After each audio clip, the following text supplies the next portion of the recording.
We realized, my husband and I, we can't live this way. We cannot survive. We won't survive. We wouldn't make it. A Valley mother fighting for her mentally ill son. She claims the state has failed him for years. ABC 15 investigator Lauren Gilger has been uncovering holes in our state's mental health care system for months.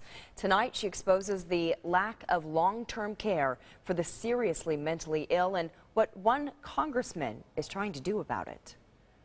This one was taken just a few years ago. Deborah Giesling's son had his first psychotic break at the age of 18. I was just totally devastated. He's now 22. Deborah asked us not to use his name to protect his privacy. Everything just felt like it was falling apart. He's been diagnosed with schizoaffective disorder. It's one of several serious mental illnesses affecting 11 million people across the country. She told us caring for him is a constant challenge. His behavior is unpredictable and unstable. Is he going to do something where the police are involved and something happens to him? Is he going to do something to somebody else? Deborah's had her son hospitalized 4 times, but getting him treatment was just the beginning. The greater challenge, getting him long-term housing with 24-hour care. I want my son to have the right diagnosis. I want my son to be healthy. I want him to be stable. And the system doesn't provide for that right No, now. absolutely not. And the system is so broken that they literally had to sleep with one eye open. U.S. Congressman Matt Salmon met Deborah last year. She told him about her son. No family should have to deal with that, should have to go through that. We ought to be better than that. It's one of the reasons he's co-sponsoring the Helping Families in Mental Health Crisis Act, which is going through Congress now. The controversial bill calls for some of the most aggressive changes in our nation's mental health system in decades. When it comes to long-term care, often the only option for the seriously mentally ill is here at the Arizona State Hospital, and it's under state and federal scrutiny.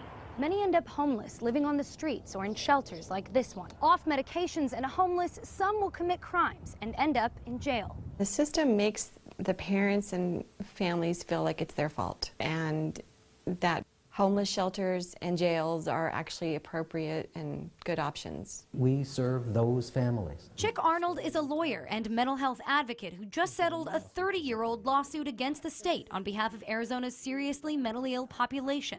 The settlement includes additional housing like group homes with around-the-clock care for 1,200 seriously mentally ill people and more in the future. Is there a shortage? Absolutely. Is there enough housing to meet the need? Absolutely not. Deborah's son is now in a group home. We are constantly told this is only temporary.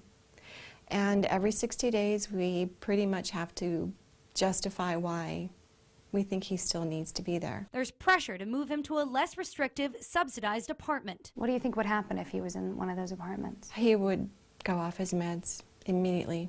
2 days tops. How do you live with that on a daily basis? I pray a lot, I trust God, and I'm gonna fight. This session, after our ABC 15 investigation uncovered the problem, Representative Victoria Steele succeeded in getting $250,000 added to the state's budget to help train people to recognize mental health crisis in teens.